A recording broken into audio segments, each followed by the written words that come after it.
एक बार फिर आप सभी को प्रभु यीशु मसीह के जीवित पवित्र और सामर्थ्य नाम में जय मसीह की।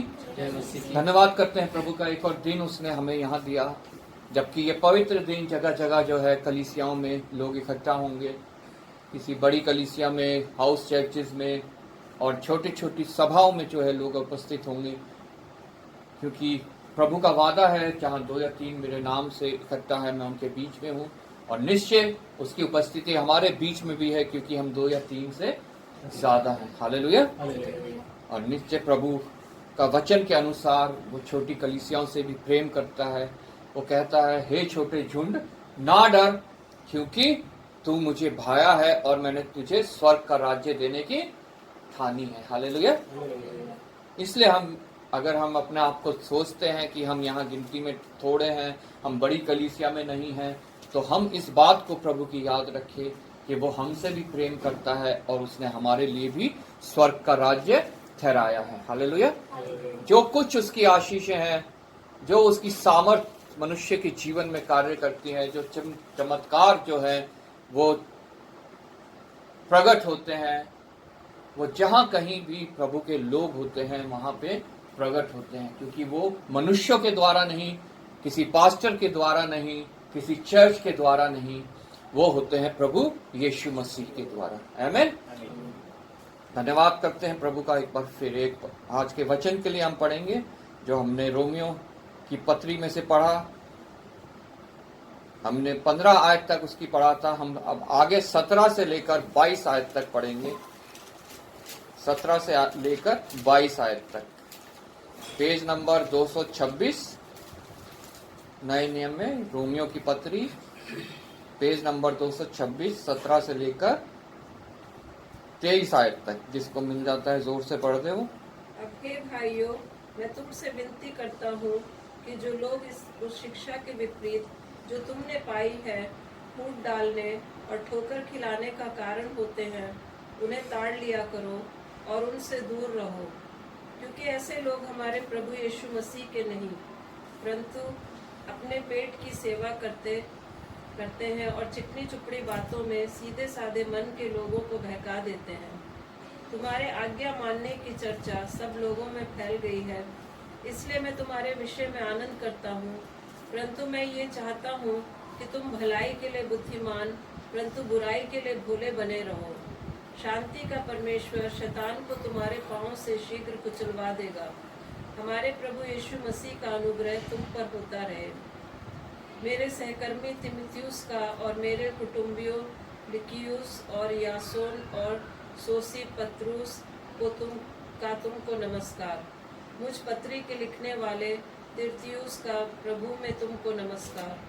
गयुस को जो मेरी और कलीसिया की पहुनाई करने वाला है, उसका तुम्हें नमस्कार। इरास्तुस को जो नगर का भंडारी है, और भाई क्वारतुस का तुमको नमस्कार। हालेलुया। हम प्रार्थना करें। धन्यवाद पिता परमेश्वर, धन्यवाद करते हैं प्रभु तेरे वचन के पढ़े और सुने जाने के लिए।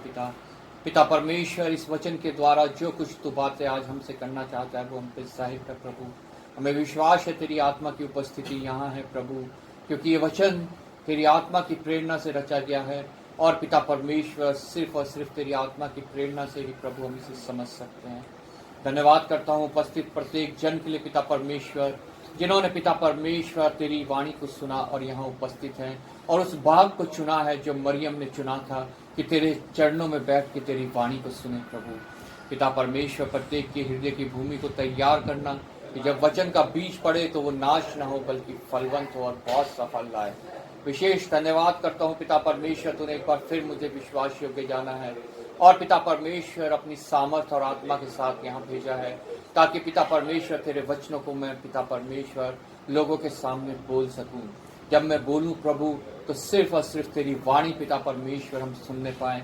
इन होठों को तू छू अपने वेदी के शोलों से पिता परमेश्वर, ताकि ये प्रभु शुद्ध हो जाए। कोई संसारिक बात नहीं, कोई शारीरिक बात नहीं, कोई कानों की खुजली मिटाने वाली बात नहीं, बल्कि सिर्फ और सिर्फ तेरा शुद्ध वचन पिता परमेश्वर यहाँ पे प्रभु हम सुनने पाएं। और पिता परमेश्वर ये वचन हमारे लिए, इस क्षेत्र के लिए पिता परमेश्वर आशीष का कारण ठहरे, प्रतिफल लाए।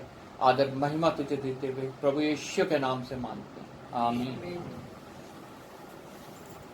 अभी हमने जब यहाँ रोमियो की पत्री को पढ़ा, उसके 16 अध्याय को जब हम इसको पढ़ते हैं तो शुरुआत से जब हम पढ़ते हैं यहाँ पे बहुत से नाम लिखे हुए पाए गए हैं। और आप लोगों ने एक बात नोट करी होगी कि इसमें अधिकतर नाम जो है वो स्त्रियों के हैं, महिलाओं के हैं अधिकतर नाम जो हैं। और पुराने नियम से भी जब हमने पढ़ा तो उसमें भी जब हमने मेमोरी वर्स पढ़ी 21, तो उसमें भी एक स्त्री का ही नाम है मरियम, जो मूसा और हारून की बहन थी। और सारी महिलाएं भी, स्त्रियां भी उसके साथ होली और प्रभु की महिमा स्तुति करने लगी। यहाँ जब हमने मेमोरी वर्स पढ़ी थी 12, तो यहाँ पे भी महिलाओं के नाम लिखे हैं 3, त्रुफेना, त्रुफोसा और पिरसिस।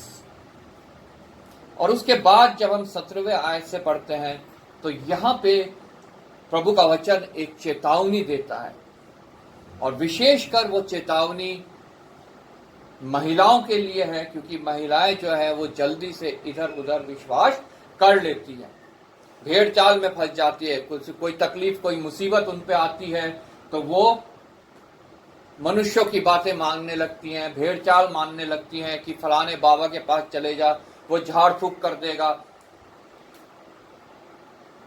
या फलाने मंदिर चले जा, फलाने मस्जिद चले जा, फलाने चर्च चले जाओ कि वहां चर्च में जाके तुम मन्नत मांगोगे तो वो पूरी हो जाएगी, तुम्हें चंगाई मिल जाएगी। लेकिन प्रभु का वचन इन सब बातों से चेतावनी देता है, विशेष महिलाओं के लिए, क्योंकि महिलाएं ऐसे बहुत जल्दी इन बातों पे विश्वास कर लेती हैं और वो फिर परमेश्वर से दूर हो जाती हैं। परमेश्वर जो है, जो परमेश्वर का अनुग्रह है उनके ऊपर से उठ जाता है, और परमेश्वर के अनुग्रह उठने से परिवार जो है वो महिला के द्वारा जो है संभलता है, वो परिवार भी जो है वो संकट में पड़ जाता है। इसलिए बहुत विशेष बात यहाँ पे संत पौलुस ने लिखी है कि हमें इन बातों से बचना है जो अभी हमने पढ़ी हैं। अभी इस पे हम विचार करेंगे, मनन करेंगे। प्रभु का वचन कहता है कि वो युग जब स्त्री पुरुष की रक्षा करेगी, उसका मतलब ये नहीं है कि स्त्री तलवार बंदूक लेके जो है वो पुरुष की रक्षा करेगी। इसका मतलब ये है कि वो प्रभु के आराधना करते हुए, प्रभु से प्रार्थना करते हुए जो है पुरुष की रक्षा करेगी। पुरुष जब काम के लिए निकलेगा, जब पुरुष जो है सेवकाई के लिए निकलेगा, तो बहुत सी समस्याएं, बहुत सी जो है परेशानियां आती हैं, और वो किस रीति से महिला उसकी रक्षा करती है ये महिला के ऊपर डिपेंड करता है कि वो दुनियावी बातों में चलती है, संसारिक बातों में चलती है, शैतानी बातों में चलती है, या फिर परमेश्वर के वचन को प्रथम स्थान देते हुए, इसको मानते हुए वो प्रार्थना करती है और पुरुष की रक्षा करती है। हालेलुया। चाहे वो हमारा परिवार हो, चाहे वो हमारी कलीसिया हो, महिलाओं का एक बहुत बड़ा जो है उसमें रोल होता है। जब शुरू से हम इसको पढ़ते हैं, यहां लिखा है, मैं तुमसे फीबे के लिए जो हमारी बहन और क्रिंकिया की कलीसिया की सेविका है विनती करता हूं। एक बहन जिसका नाम यहां पे लिखा हुआ है फीबे, उसके लिए संत पौलुस जो है वो रोमियो की कलीसिया में विनती कर रहा है, एक छोटी कलीसिया की सेविका के लिए जो क्रिंकिया की कलीसिया की सेविका है। ऐसी बात नहीं है कि महिलाएं कलीसिया की सेविका नहीं हो सकती, वो भी एक बहुत बड़ा रोल अदा कर सकती है। कि तुम जैसा कि पवित्र लोगों को चाहिए उसे प्रभु में ग्रहण करें। कई बार ऐसा होता है, पुरुष जो है वो महिला को ग्रहण नहीं करते हैं कि वो कलीसिया में सेवा करे, लेकिन प्रभु का वचन साफ साफ बताता है कि महिलाएं भी कलीसिया में सेवा कर सकती हैं, और करनी भी चाहिए। आगे बढ़ बढ़ के महिलाओं को संडे स्कूल की शिक्षिका हो सकती हैं, महिला सभा की शिक्षिका हो सकती हैं, वचन को सिखाने वाले हो सकती हैं, क्वायर में गाना गाने वाले हो सकते हैं। किसी भी रीति से जो है महिला परमेश्वर की सेवा कर सकती है, अपनी प्रार्थनाओं के द्वारा वो सेवा कर सकती है।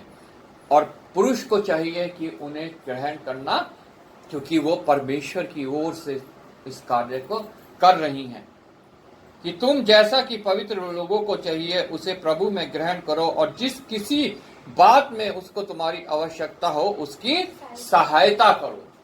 पुरुषों को महिलाओं की सहायता करनी है हर एक बात में जब वो सेवकाई करती हैं, क्योंकि वह भी बहुतों की वरन मेरी भी उपकार करने वाली रही है। पौलुस याद दिला रहा है कि उसने मेरा भी उपकार किया है, उसने मेरी भी सहायता करी है। आगे और दो नाम लिखे हैं, प्रिस्का और अक्विला को, जो मसीह यीशु में मेरी सहकर्मी है, नमस्कार।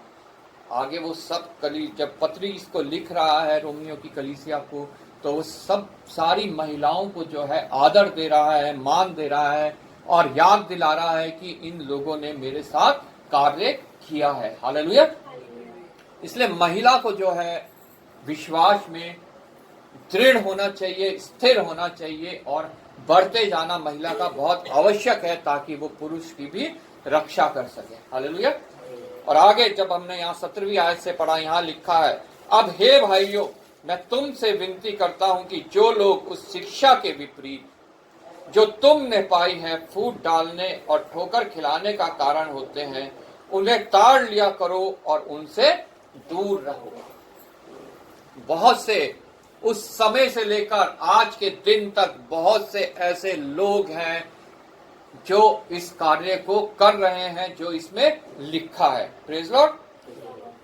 मैं तुमसे विनती करता हूं, वो कोई आज्ञा नहीं दे रहा है, संत पौलुस कोई आज्ञा नहीं दे रहा है, वो परमेश्वर के प्रेम में बंध के जो है एक विनती कर रहा है मेरे से, आप लोगों से और सभी कलीसियाओं से। अब हे भाइयों, मैं तुमसे विनती करता हूं कि जो लोग उस शिक्षा के विपरीत, कौन सी शिक्षा के विपरीत? ये जो आज हमारे हाथों में है पवित्र वचन, जो परमेश्वर की आत्मा की प्रेरणा से रचा गया है। परमेश्वर ने मेरे लिए और आप लोगों के लिए इसे प्रकाशित किया है ताकि ये हमारे हाथों में आ जाए और अब हमें कोई बहकाने ना पाए, अब हमें कोई भरमाने ना पाए, और अब हमारा जीवन जो है परमेश्वर से दूर ना हो बल्कि और उसके निकट आने पाए। पहले क्या होता था, ये वचन सबके हाथ में नहीं होता था, सिर्फ ये वचन होता था याजकों के, महायाजकों के पास, और वो जो चाहते थे, जैसा चाहते थे, इस वचन को इस्तेमाल करते थे मनुष्यों को डराने के लिए, उन्हें बहकाने के लिए, उनके ऊपर अपनी प्रभुता चलाने के लिए। लेकिन आज ये वचन मेरे पास है, आज ये वचन आप लोगों के पास है, और वो सहायक भी हमारे पास है जिसकी प्रेरणा से ये रचा गया है। और ये वचन जो है जीवित वचन आज मुझसे और आपसे, जितने जीवित लोग हैं, उनसे बातें करता है। और उसी वचन के विषय में यहाँ पे परमेश्वर का दास लिखता है कि जो लोग इस शिक्षा के विपरीत, हम सब प्रभु के वचन के प्रकाश में जांच सकते हैं कि कोई अगर शिक्षा दे रहा है इस वचन के विपरीत, तो हम उससे दूर भागें, हम उस कलीसिया को छोड़ दें, हम उस पास्टर को छोड़ दें, हम उस बिशप को छोड़ दें, हम उस गुरु को छोड़ दें जो इस वचन के विपरीत हमें शिक्षा दे रहा है। चाहे किसी भी माध्यम से हम उसके पास जाते हो, फिजिकली जाते हो, वर्चुअली जाते हो, यूट्यूब में देखते हो, या कहीं और हम जो है उसको फॉलो करते हो किसी और वर्चुअल चैनल में, हमें उसको छोड़ देना है, हमें उसको त्याग देना है अगर वो इस वचन की शिक्षा के विपरीत में, इसके विरोध में हमें कोई बातें बता रहा है। हालेलुया। इसलिए संत पौलुस कहता है कि जो लोग उस शिक्षा के विपरीत जो तुमने पाई है फूट डालते हैं और ठोकर खिलाने का कारण होते हैं, फूट डालते हैं, ठोकर खिलाने का कारण होते हैं। कई लोग घर में घुस आते हैं, प्रभु का वचन कहता है कमजोर महिलाओं को देख के लोग घर में घुस आते हैं और उन्हें भरमाते हैं, उन्हें बहकाते हैं कि प्रभु यीशु तो प्रभु नहीं है, तुम सीधा डायरेक्ट पिता से बात करो, डायरेक्ट जो है पिता तुम्हारे को देगा। लेकिन प्रभु का ये वचन जो हमें बताता है, प्रभु यीशु मसीह ने खुद कहा कि मैं मार्ग, सत्य और जीवन हूं, मेरे बिना कोई पिता के पास नहीं पहुंच सकता। अब जो कुछ तुम मेरे नाम से मांगोगे स्वर्ग से मेरा पिता वो तुम्हारे लिए करेगा। आमीन। लेकिन वो शिक्षा देते हैं कि सीधा यहोवा है, बस प्रभु यीशु मसीह को बीच से हटा दो। कई ये शिक्षा देते हैं कि प्रभु यीशु मसीह की माता के द्वारा जो है तुम प्रभु यीशु मसीह के पास आओ। लेकिन ये वचन कभी हमें ये शिक्षा नहीं देता कि प्रभु यीशु मसीह की माता की मदद लेके हम प्रभु यीशु मसीह के पास सिर्फ आ सकते हैं। पतरस ने भी एक बार शिक्षा दी थी, गलत शिक्षा, कि पहले मसीह के पास आने से पहले यहूदी बनना बहुत आवश्यक है। लेकिन संत पौलुस ने उस शिक्षा को खारिज किया कि नहीं, ऐसे कोई आवश्यकता नहीं है। प्रभु यीशु मसीह के पास कोई भी मनुष्य डायरेक्ट जा सकता है, उससे बातचीत कर सकता है, उसके वचनों को सुन सकता है, पढ़ सकता है, उसके चिन्ह चमत्कार जो है वो प्राप्त कर सकता है, उसकी सामर्थ्य को वो प्राप्त कर सकता है। लेकिन आज बहुत से ऐसे कल्ट हैं जो ये शिक्षा देते हैं कि माता के द्वारा प्रभु के पास आओ, सीधा पिता के पास से बातचीत करो, और इस प्रकार की नाना प्रकार की बातें कि तुम फलाने मंदिर में जाओ, फलाने गिरजाघर में जाओ, वहां जाके जो है तुम्हारी मनोकामना पूरी होगी, तुम्हारी प्रार्थना सुनी जाएगी। लेकिन नहीं, प्रार्थना चाहे हम अकेले अपने कमरे में बैठ के कर रहे हों, चाहे हम अपने परिवार में कर रहे हों, चाहे हम अपनी कलीसिया में कर रहे हों, चाहे हम अपनी गाड़ी में कर रहे हों, चाहे हम रिक्शे में, स्कूटर में, पैदल चलते कर रहे हों, प्रार्थना जो भी की जाती है अगर वो आत्मा के द्वारा की जाती है तो निश्चय वो प्रार्थना सुनी जाती है। हालेलुया। इसलिए प्रभु का वचन आज चेतावनी दे रहा है कि जो लोग उस शिक्षा के विपरीत जो तुमने पाई है फूट डालते हैं और ठोकर खिलाने का कारण होते हैं, उन्हें ताड़ लिया करो, क्योंकि तुम्हारे हाथों में आज ये जीवित वचन है। तुम्हें ये शिक्षा मिली है, तुमने इसको पढ़ा है, और तुम्हें ये शिक्षा मिली है कि सच क्या है और झूठ क्या है। तुमने सत्य को जाना है, सत्य ने तुम्हें स्वतंत्र किया है। अब तुम दोबारा किसी गुलामी में ना फंसो। ये शैतान की चालें हैं, वो तुम्हें दोबारा गुलाम बनाना चाहता है। वो कहता है फलानी कलीसिया में परमेश्वर नहीं है,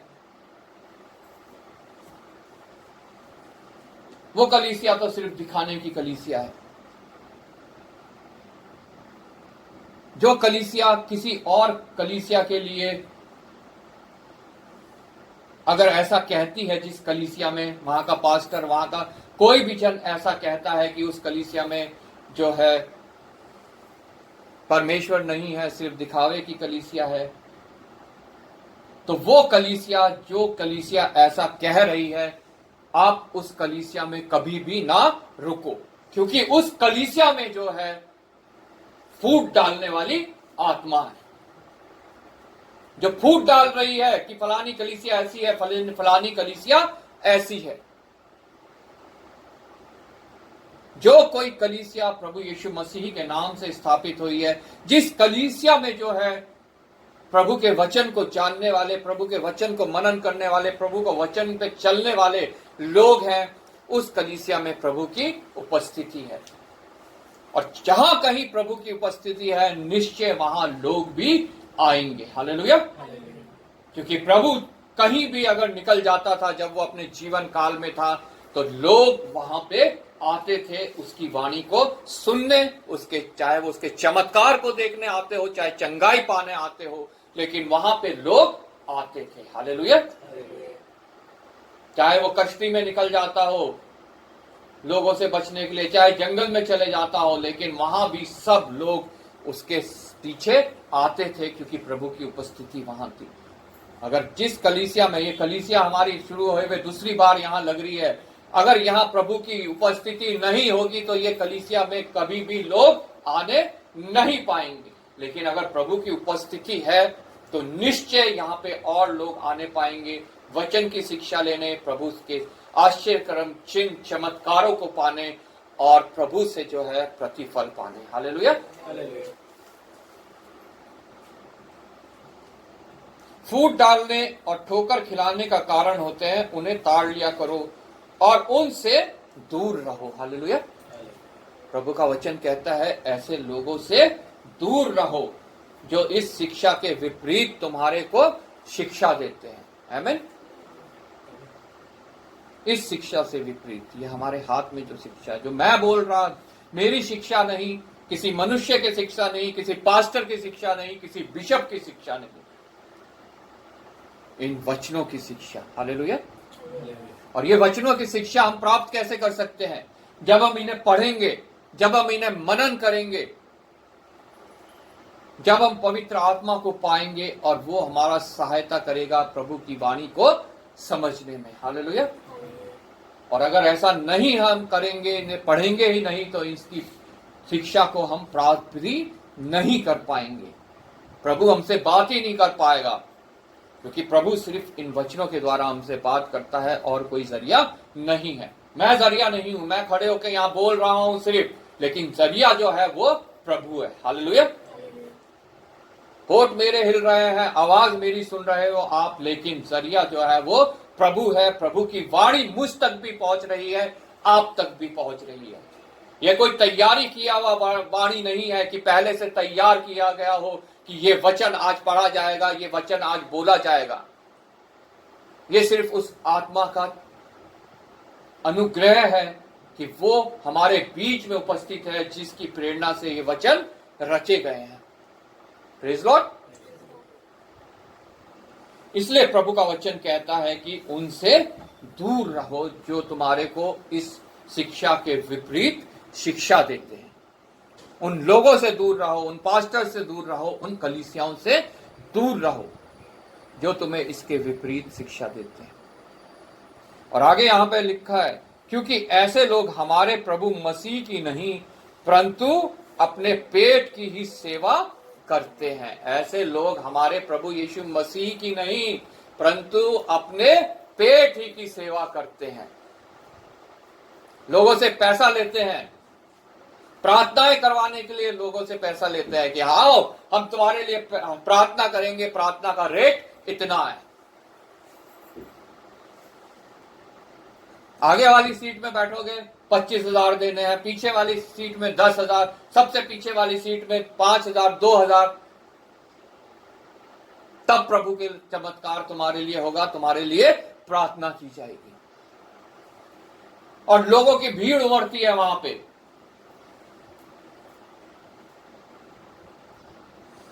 क्योंकि वो लोग सबसे अभागे हैं हमारे प्रभु के वचन के अनुसार, जो कहता है अगर तुम इस जीवन काल में ही प्रभु से कुछ प्राप्त करना चाहते हो तो तुम्हारे से अभागा कोई नहीं है। निश्चय प्रभु चिन्ह प्रकट करता है, चमत्कार प्रकट करता है, चंगाई देता है, छुटकारा देता है, क्योंकि वह महासामर्थी परमेश्वर है। लेकिन प्रभु यीशु मसीह का पृथ्वी पे आने का उद्देश्य ये नहीं था कि वो मनुष्य रूप में इस पृथ्वी पे आया। उसका सिर्फ एक उद्देश्य था कि मैं इन लोगों के मनुष्यों की तरह बन के जो है इनको यहां से छुटकारा दिला के इनके निज स्थान में ले जा सकता हूं। एक बार मैंने एक कहानी सुनाई थी साइबेरिया की। वहां पे एक बुजुर्ग रहता था अपने पोते के साथ। बहुत आंधी आ रही थी, बर्फीला तूफान चल रहा था, और बर्फ के जो पक्षी होते हैं वहां पे उस तूफान में जो है वो बहुत संकट में थे। उनको मृत्यु संकट में थे वो, जैसे आज मैं हूं, आप लोग हैं। मनुष्य की आत्माएं मृत्यु के संकट में हैं जब तक वो इस पृथ्वी पे है। और संसार में आंधी तूफान चल रहा है, शैतानी, शारीरिक, संसारिक। और उनका घर था, उसमें खिड़की में आके वो बार बार टकरा रहे थे हवा के कारण, बर्फ के कारण, और जख्मी हो रहे थे। और वो जब खिड़की में से देखते हैं तो उन्हें उनके पर तरस आता है और वो सोचते हैं कि किस तरीके से हम इनको बचाएं। हमारा पिता भी सोच रहा था उस समय जब लोग बलि चढ़ाते थे पुराने नियम में, कोई भेड़ काट रहा है, कोई बैल काट रहा है, कोई पक्षी काट रहा है लहू के लिए, क्योंकि वचन कहता है लहू के बिना छुटकारा नहीं है। हर साल उन्हें अपने लिए ऐसा करना पड़ता था कि वो पवित्र हो जाए, लेकिन वो संभव नहीं था, वो कार्य नहीं कर रहा था। इसलिए पिता ने भी एक उपाय किया। यहां पे ये पुरुष जो उस घर में रहता था, उसने कई उपाय किए। उसने अपना दरवाजा खोल दिया, शायद ये पक्षी अंदर आ जाए, लेकिन कोई अंदर वहां नहीं आ पाया सुरक्षित स्थान में। उसने वहां उनके लिए दाना बिछा दिया दरवाजे से लेकर अंदर तक, लेकिन वो दाना खाने भी वो पक्षी वहां पे नहीं आए। वहीं वो नाश होने की कगार में घूमते रहे, उड़ते रहे, जख्मी होते रहे। अंत में उसके दिमाग में आया, काश मैं इनकी तरह होता तो मैं इन्हें लेकर अंदर आ जाता, अगर मैं भी इनकी तरह पक्षी बन पाता। लेकिन वो संभव नहीं था। लेकिन परमेश्वर ने यह संभव कर दिया कि अपने पुत्र को मनुष्य बना के इस पृथ्वी पे भेज दिया, ताकि मैं और आप उस आंधी में जो शैतान ने चला रखी है, नाश ना हो, बर्बाद ना हो, हमारे जीवन जो है वो नरक में ना पहुंचे। हालेलुया। हमारे पिता ने ये उपाय किया कि अपने इकलौते पुत्र को इस पृथ्वी पे मनुष्य के रूप में भेजा, ताकि वो मेरे को लेके, आपको लेके उस स्थान, उस सुरक्षित स्थान में पहुंचाए जहां हमारा अनंत जीवन है। Praise Lord. इसलिए प्रभु का वचन कहता है, ऐसे लोगों से दूर रहो जो अपने फायदे के लिए आपका इस्तेमाल कर रहे हैं, जो अपने पेट के लिए आपका इस्तेमाल कर रहे हैं, पैसा कमाने के लिए आपका इस्तेमाल कर रहे हैं। 10वां अंश ना पहुंचाओ तो घर पहुंच जाते हैं 10वां अंश मांगने, फोन कर देते हैं आगे, भाई तुम्हारा 10वां अंश नहीं आया है। ऐसी कंडीशनों से, ऐसे लोगों से दूर भागो जो पैसा कमाने के लिए सिर्फ इस कार्य को कर रहे हैं। अब प्रभु के वचन को तोड़ मड़ोड़ के उल्टी शिक्षा जो है मनुष्यों तक पहुंचा रहे हैं। हालेलुया। क्योंकि ऐसे लोग हमारे प्रभु मसीह की नहीं परंतु अपने पेट की सेवा करते हैं और चिकनी चुपड़ी बातों से सीधे साधे मन के लोगों को बहका देते हैं। सीधे साधे मन के लोगों को मतलब विशेषकर स्त्रियों को, क्योंकि स्त्रियां जो है वो ज्यादा सीधे साधे मन की होती है, उनको बहका देते हैं। प्रभु के वचन में साफ लिखा है, ऐसे लोग कमजोर स्त्रियों को टारगेट बनाते हैं, क्योंकि वो सीधे साधे मन की होती है। जल्दी से जो है, जैसे मैंने पहले कहा, विश्वास कर लेती है झूठी बातों के ऊपर, और ये टारगेट उन्हीं को करते हैं और उन्हीं को बहका देते हैं, और फिर जो है परिवार में ही पूरे जो है वो सत्यानाश का प्रोग्राम शुरू हो जाता है।